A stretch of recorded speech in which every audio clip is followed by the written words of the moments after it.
Hello, BookTube. It's Tuesday, and that means Tag Tuesday, and I've got a huge backlog of tags that I want to do, including quite a few that I've been tagged in. And yet, despite that fact, I am not doing a tag that I was tagged in today. I'm doing one that just caught my eye because I think it's interesting, because I like to see a lot of people do it. And it's called the BookTube Oldie Tag. It is a glance in the direction of the famous and ubiquitous BookTube newbie tag. And this is meant instead for the other end of the spectrum. It's meant for people who've been on BookTube a while to reflect on these questions. It was created by Monica Kim. I'll leave a link to her video. And I saw it on Ariel Bissette's channel. Ariel Bissette, of course, is one of the original booktubers, even before it was called BookTube. And when you know, as a kid with a camera in her bedroom, she had no idea what she was doing. She just wanted to talk about books on camera. And I am a fan of her channel. I watch it whenever she makes a new video. We see eye to eye on nothing at all. But nevertheless, I thought that her take on it was very interesting. So I'll probably mention a couple of her responses myself. But all it is just 7 questions about your experience with BookTube in the time that you've been on it, if you qualify as a BookTube oldie. And I've only been on BookTube for 4 years, so I'm not sure that on that level I qualify as a BookTube oldie. However, in that time, I've made well over 3,000 videos, which I don't think any other booktuber has even come close to doing. And I think that gives me a kind of level of experience with BookTube that maybe compensates for my relative lack of years. So that's my justification for doing this. And question number 1 is, how long have you been a part of the BookTube community? And the natural response on my part is to say since around March of 2016, when I made my first few videos with the help of Chris and Giselle Rhodes. But that isn't the case. And I want to make sure we all remember that. I was actually a part of the BookTube community a lot longer than that, because people who leave comments on videos are very much a part of this community. You don't have to have a channel. And I discovered BookTube probably 2 years before 2016 and started leaving comments on lots of channels. Sometimes maybe a little bit quarrelsome or uncomprehending comments, because like so many people, the first dozen, 2 dozen, 3 dozen channels that I discovered when I discovered BookTube were adults talking about books written for children over and over again, just nothing else but that. And I started to think, my first reaction was, oh, well, you found a part of YouTube about books, how wonderful. And then my second reaction was, oh, but is it? Is it wonderful? There seems to be a rule in place here that no one's talking about, but it definitely applies. But gradually I found other channels, and gradually there become more channels have joined, so that became less of a problem. So I would date my part of my participation in the BookTube community to 2014, not 2016. Then question number 2 is, what was your biggest misconception before starting BookTube? And I had one. My biggest misconception before starting BookTube was, in my own defense, a misconception that was intentionally promulgated by people on BookTube. So I'm not, it was a misconception. I was wrong to believe it, but I was led to believe it.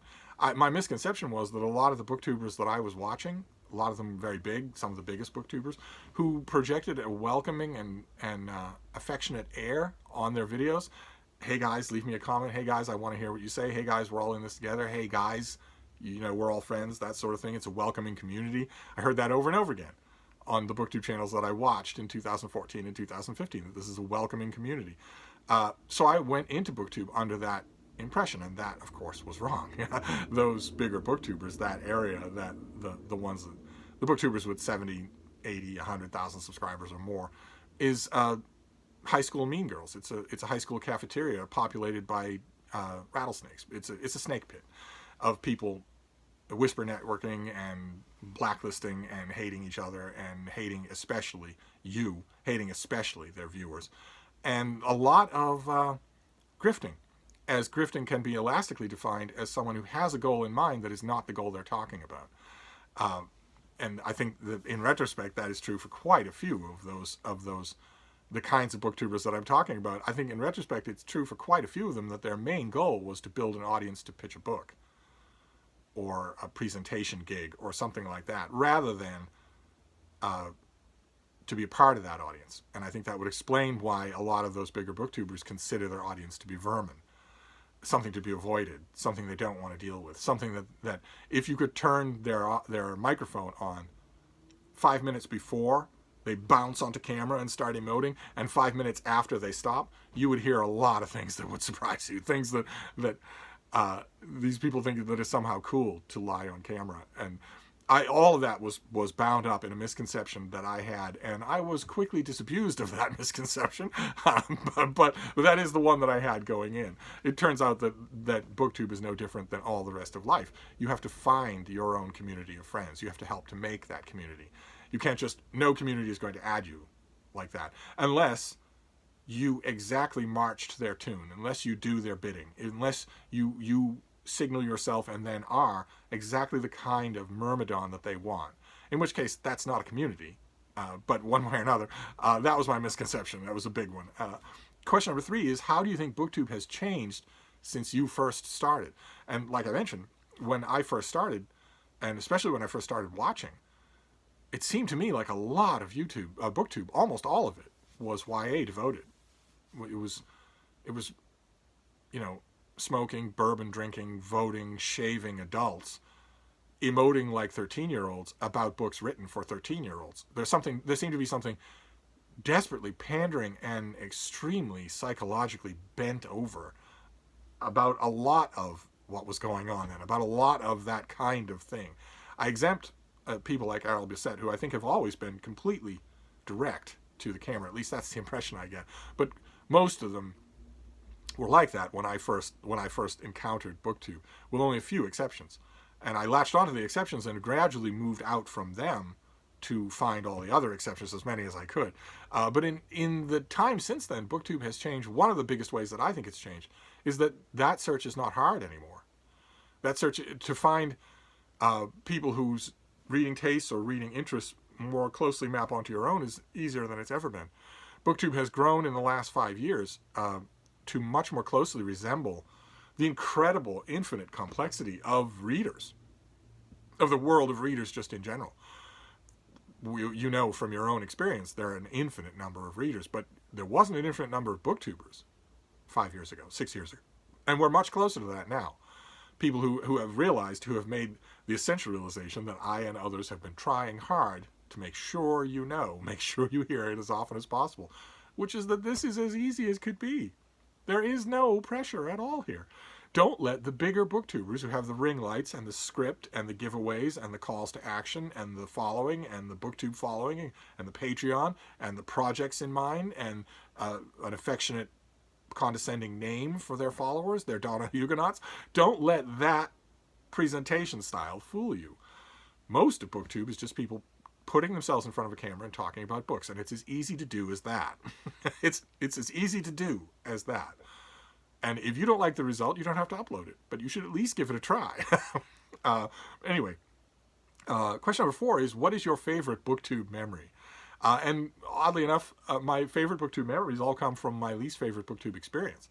Right after I started BookTube, a controversy was ginned up on my channel by a couple of those booktubers that I had been leaving comments on, by a couple of booktubers that I had previously thought were nice people. They most certainly are not nice people. Your actions demonstrate whether or not you're a nice person. And those booktubers latched onto a stupid comment of mine, made much more out of it than it was, took it out of context essentially, and made a whole hate campaign out of it. For no reason whatsoever. It didn't know me at all. And a number of booktubers jumped onto that hate campaign, including quite a few booktubers who had personal contact with me, from whom I would have expected a degree of civility, a private email saying, hey, what was that comment all about, or something like that. Got it? Not at all. Not at all. Only one person who jumped on that bandwagon ever apologized to me. All the others have just stayed silent. Even though I like to think, intellectually anyway, I like to think that by now, if they've ever watched another one of my videos, they know they were wrong. They just, in the 21st century, you do not apologize. No one ever does for any reason whatsoever at all. So, but during that weekend, during that horrible week with hashtags flying left and right, with hate campaigns being ginned up and then kept running out of boredom by people who didn't know me at all, I also received my best BookTube memories because a handful of people reached out to me who had only known me for a handful of videos and said, are you okay? I don't think this is just. I went and looked at the original comment. It doesn't seem to be nearly as bad as these people are making it out to be, or it was as bad as people are making it out to be, as I would be perfectly willing to admit. But I've also watched your videos, and I know that it's not in context. You couldn't possibly be the monster these people are describing video after video after video after video. You couldn't do it. And I've had contact with you personally, and I know that you're not like that. And those people reaching out, one of whom insisted on a phone call, were incredibly touching. That was my first, believe it or not, perversely enough, that was my first demonstration of the so-called community that BookTube touts, but that it had not shown me. That was my first demonstration of what that community could be like. And that has only taken off since then. Oh my. The relationship that we have now, all the friends that I've made, all the emails and text messages and Voxers and whatnot, all of that fun grew out of that. Those people reaching out are what convinced me not to just walk away from this, not to just think, okay, this isn't just a bunch of channels touting teenage books. This is a bunch of channels acting like teenagers, and who needs that? Who needs that? I didn't like it the first time. I'm certainly not going to volunteer for it the second time. It was those people reaching out that convinced me to stay, and that has only been great since. So that is my best BookTube memory. Question number 5 is, what are some books that you were introduced to because of BookTube? I've racked my brains over this, and there aren't many. Tiny handful. Every once in a blue moon, one of you would hold up or talk about a book that I'd never heard of before, so that I was actually introduced to it. But far more often, something else happened. Far more often, a thing that happens because of BookTube is that I will have been introduced to a book on my own, a publicist will have sent me a copy, or a bookish friend will have recommended it or whatnot, and I will read it and assess it and then put it aside and think no more of it. And then I'll watch a BookTuber whose videos I have watched enough to know that I respect their judgment, even if I don't agree with it.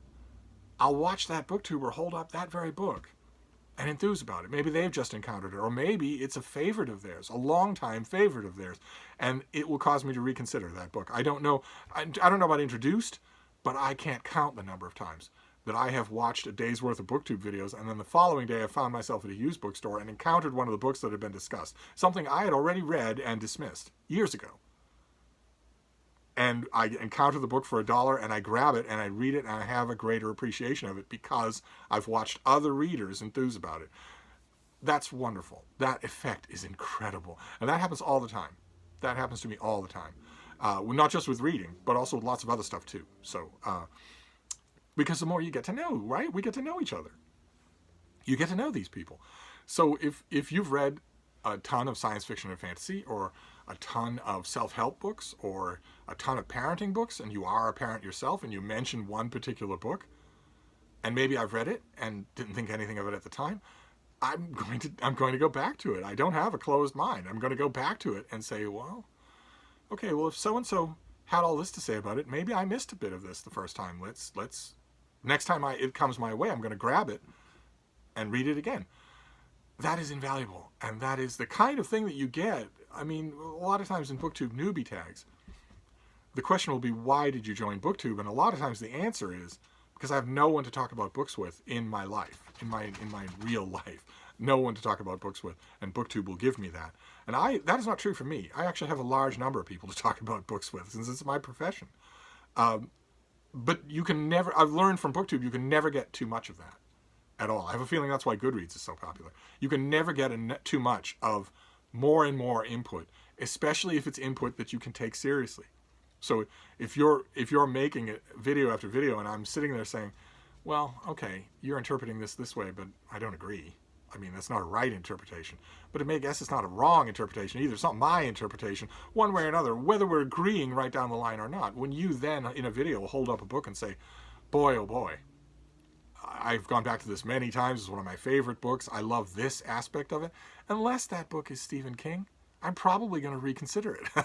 That's all. And Stephen King, the rest of you need to do the reconsidering. The problem with Stephen King is that he is how most readers in the world today learned how to read.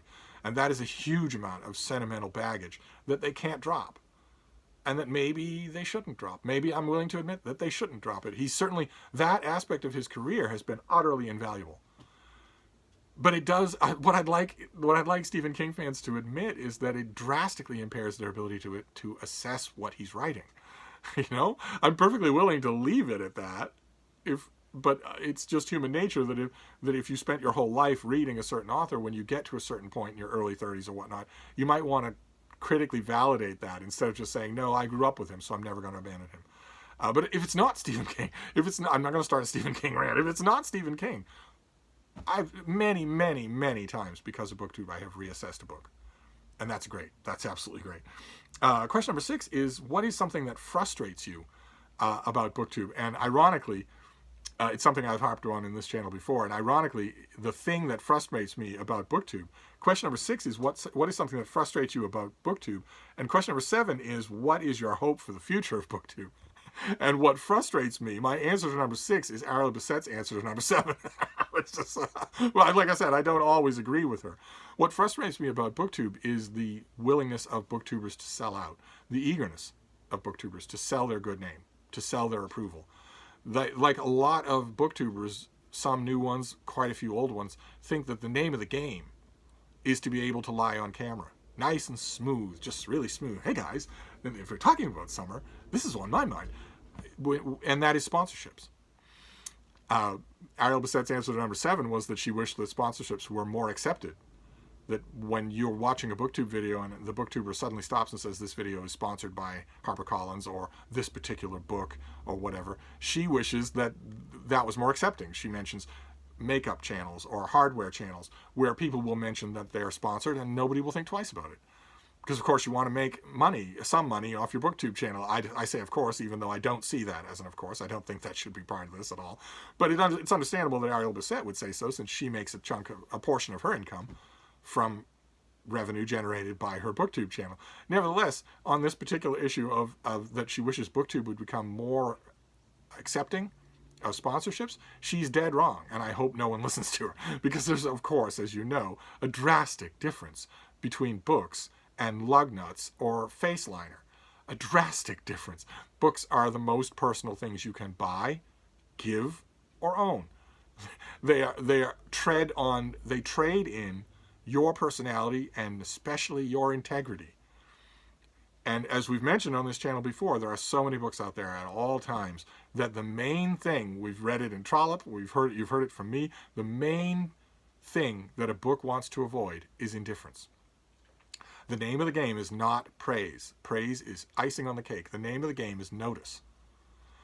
So, if a publisher comes to you with a sponsorship deal for a book or a line of books, and you take the money in order to notice books you would otherwise not have noticed, or worst case scenario, to praise those books, even though you don't think that highly of them, or maybe even haven't read them, you are doing something horribly, horribly wrong. Something far more wrong than if you had a motorboat channel and you had a sponsorship for one motorboat kind of equipment over something else. It's far worse when it's books, especially if you've built up an audience that pays attention to you, an audience that values you, your opinion, your guidance. No one should do sponsorships on BookTube. Or if you do a sponsorship, you should do nothing else and you should only do it for that vendor. Be one of those Instagram people where when you double click on their picture, every single item in the frame pops up with a brand name. Be one of those. Just be a complete billboard sellout. But don't do both. You can't do both. Plenty of booktubers still do. And it's not possible.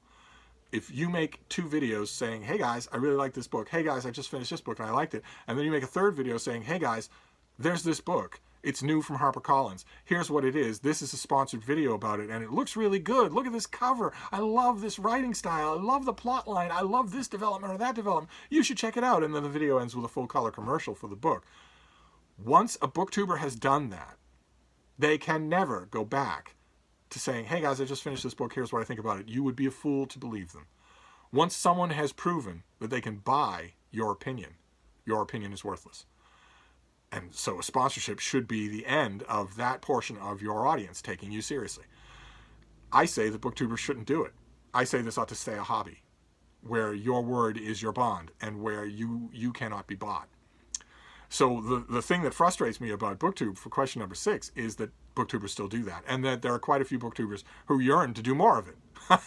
and think that they will be saving themselves when the time comes, if it ever comes, by saying that ubiquitous disclaimer that bigger booktubers say all the time, which is I love this thing anyway. And then so-and-so asked to sponsor it. I wouldn't sponsor it I wouldn't do a sponsorship if I didn't love it, guys. You know that about me. I don't know anything of the kind about you, and no one should believe that. I've seen big booktubers do sponsorship videos in which it's very clear that they have not read the book. Where they're not even really taking the trouble to hide that fact. They are literally just openly trading on the trust they've built up with their audience. It's revolting, and it ought to stop. It ought not to be possible. Or if it's possible, no one ought to do it. Everyone ought to understand on an instinctive level that when you become a pitch man, you become untrustworthy. But there are some booktubers, plenty of old established booktubers, and some new booktubers that I see that don't seem to get that. I don't know why. You can't be that hard up for the 15 cents a month that you're going to get out of selling your good name, because once you do that, you can't ever undo it. Once you become a pitch man, once somebody has told you, hey, the video needs to be 10 minutes long, and you need to say this, this, and this, and you can't say that, and I want you to end on this note, and I want you to post it now, and I want you to cross-post it in this way, about your reaction to a book, then you're a hired thing, and that can't ever change. You don't get your freedom back from that. You don't get to say a year later, well, I know that somebody once paid me to lie to you, but now I'm telling you the truth. If you can find people who are willing to believe you under those circumstances, well, good luck, but you shouldn't be able to. No one should. Anyway, sorry for the length there. That is what frustrates me about BookTube, is that it still flirts with the idea of selling out. And question number 7 is, what is your hope for the future of BookTube? And my hope for the future of BookTube is connected with number 6, because part of the reason why my frustration, why number 6, the booktubers who insist on selling out, part of the reason why my frustration with that is not all-consuming, believe it or not, despite what you've seen in this video, it's not all-consuming. I don't really think about it all the time. One of the reasons why it doesn't bother me so much is because I have the stronger suspicion every single year that passes, I get a stronger and stronger sense that BookTube is doomed. That YouTube doesn't want to be going to the enormous expense of the server farms necessary to support all of these people making videos like this one. No production value, not selling anything, not monetizing anything. All I'm doing is making videos. I'm just talking to a camera, I'm talking to people about books. And I don't monetize my videos, of course. I don't ever plan to. I don't think anyone should. Why on earth would I charge you money to talk to me? In order to make 15 cents a month or whatever. It wouldn't matter if it was $15,000 a month. It would be wrong to do. But I don't monetize my videos. There's no preliminary stuff forcing your eyes to look at one thing before they look at what they want to see. And there never will be. And that makes me a drug on the system for YouTube. Why on earth would they want to keep giving me the enormous platform that they're giving me for nothing? Their hope right now is that you will go from this video to something that is sponsored, or you'll see an ad on your banner or on the sideline or something, or follow the algorithm, and that will help them out. But there's no necessity in that. I know plenty of you just from emailing you. I know plenty of you that watch my videos and don't watch anything connected to it at all. Plenty of you are disciplined BookTube watchers, so you have 10 people that you follow, you watch their videos, and you turn it off. That's an untenable system. And YouTube has made steadily incremental steps in the last few years to clearly signal that it doesn't want to keep doing that it wants to host people who will make it money. And if you think about the Wild West earliest days of television, you see, I think, how this model is going to go, where there might be some despised and low-tech local access TV version of YouTube in 2 years, but most of it will be network programming, which you can no more make and get published on ABC or NBC or the BBC than the Man in the Moon. It's not possible to do that anymore. You have to prove that you can make money for the parent corporation, or you won't even be given the shot. You won't even get a pilot. I think those days are probably coming for BookTube, and probably sooner rather than later. We see all these FCC restrictions that are the algorithms and the watch teams flagging and pulling things that aren't suitable for corporate sponsorship. Well, that so far is just content related. But the number one thing that corporations don't like, the number one kind of content that corporations don't like, is free content. Ultimately, they don't care if it's bears and deers consorting together in biblical terms. The thing they hate most of all is that it's not generating profits for their shareholders, and none of us are. So my frustration for about BookTube sponsorship is largely undergirded by the fact that I think all of it is a tempest in a teapot. I don't think any of it's going to last for long, and that feeds into my hope for number 7. What is your hope for the future of BookTube? My hope is that BookTube has a future, if not on YouTube, then somewhere else. But that this kind of thing, the kind of thing I talked about earlier, where you're constantly getting recommendations and cross-recommendations and discouragements and conversations all about books, this thing we all love, I'm hoping that this continues, that this is able to continue somewhere, either on YouTube or somewhere else. I'm hoping that BookTube, as we know it, some kind, can continue. Because I'm on board. I love this. And I don't want it to go away from my life. I don't want, if next year, for instance, YouTube were to say, remember how last year we said that your videos you had to flag them, this content is not intended for children, and that there were massive violations threatened if it clearly was intended for children and you didn't flag it that way? And that was just a rule, and YouTube is private, so they're not a government organization, so we all had to abide by it or take a hike. My idea is that next year or the year after that, another rule that YouTube will have is that you have to monetize your channel. And that they'll make it easy, and there'll be all sorts of tiers to it, but your channel has to start generating some advertiser revenue for YouTube. All channels do.